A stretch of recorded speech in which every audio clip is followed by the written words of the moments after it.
জোগাড় পয়সা নেই।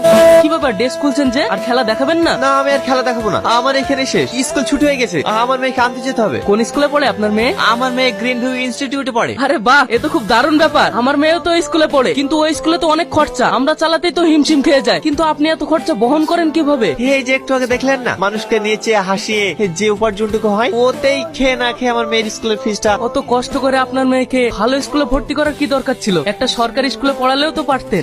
মেয়েটাই আমার কলিজার টুকরা, ও ছাড়া আমার জীবনে আর কেউ নেই। তাই আমার জীবনের একটাই স্বপ্ন, আমার মেয়েকে উচ্চ শিক্ষায় শিক্ষিত করে মানুষের মতন মানুষ করে তুলবো। এই তো মা, এই তো মা, আমি চলে এসেছি। এই চলো চলো চলো চলো। আব্বু, আমার মা বাবা কত তাড়াতাড়ি চলে আসে, তোমার আসতে এত লেট হয় কেন?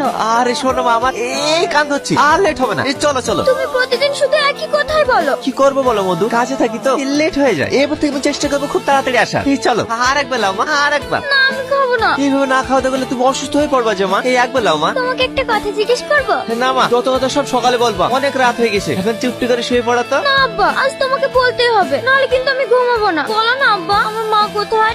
ওসব শুনে কি হবে, অনেক রাত হয়ে গেছে, ঘুমাও। না, আমি ঘুমাবো না। তুমি আমার এত যত্ন করো, তুমি আমাকে খাইয়ে দাও, পরিয়ে দাও, কিন্তু আব্বা আমার মা আছে, আমার মা কোথায় আছে? তোর মায়ের কথা তোর সামনে বলি কিভাবে বল? তুই যখন এত করে জেদ করছিস তাহলে শোন, তোর বয়স যখন 7 মাস, এই ভাঙা মোবাইল ও হাঁসের পালক ও টাকার বিনিময়ে পাবে।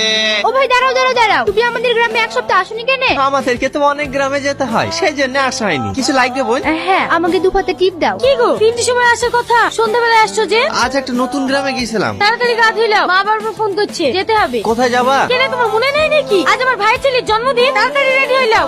রেডি হতে তো বলছো, আজ তো তেমন বেচে কিনা হয়নি। কিলি যাবো? আমি ওসব কিছু জানি না। আমি আজ 1 সপ্তাহ আগে বলিস আংটি নিতে থাকবো, আংটি নিতে থাকবো। আংটি করলি যাবো গো? আমি যদি 1 মাস ফেরি করি তাও তো আমি আংটিটা গুজাতে পারবো না। আমি জানি তো, তোমার কোনো কাজে বরুদ নাই। আজ পর্যন্ত একটা ভালো শাড়ি পাইনি, ভালো খেতে পাইনি, ভালো পড়তে পাইনি, কিচ্ছু পাইনি। যদি বলে একটা ভালো রেস্টুরেন্টে যাবো, তাও পারিনি। সব পূরণ করতে যদি নাই পারো, তাহলে বিয়ে করেছিলে কিসের লেগে? তুমি সবকিছু জেনে শুনে তো আমাকে বিয়ে করেছো, তাহলে আজ তুমি এরকম কথা বলছো কেন? জানতাম, কিন্তু সেটা ছিল আমার ভুল ধারণা। আসলে তুমি একটা কাপুরুষ। তুই আমার গায়ে হাত তুললি, আমি আর তোর ভাত খাবো না। তুই ডাক্তার পেয়ে গেলি, আমি এক্ষুনি মামি বাড়ি ছেড়ে যাবো। সালমা, সালমা, আমার কথাটা শোনো। সালমা, তুই সামান্য বিষয়টার জন্য তোর বাপ তোকে রেখে চলে যায়। আমি অনেক অপেক্ষা করেছি, কিন্তু সে ফিরে আসেনি। কান্না করো না আব্বু। যে মা সামান্য বিষয় নিয়ে নিজের সন্তান স্বামীকে ছেড়ে চলে যেতে পারে, সে কোনোদিন মা হতে পারে না। আমি আজকের পর থেকে কোনোদিন মায়ের কথা জিজ্ঞেস করব না। ঘুমিয়ে পড়ো মধু, অনেক রাত হয়ে গেছে, কালকে আবার স্কুলে যেতে হবে। এই তো আমার মধ্যে চলে এসেছি। হাসো হাসো, এই নাও তোমার জন্য ক্যাডবেরি নিয়ে এসেছি। আচ্ছা আন্টি, আপনি প্রতিদিন আমার জন্য ক্যাডবেরি নিয়ে আসেন কেন? তুমি আমার মেয়ের মতো। তাই কেন? আপনার ছেলে মেয়েকে ভালোবাসেন না? আমার ছেলে মেয়ে কেউ নেই। ছেলে মেয়ে নেই কেন? আছে, কিন্তু এই মুহূর্তে আমার কাছে নেই। তুমি ক্যাডবেরিটা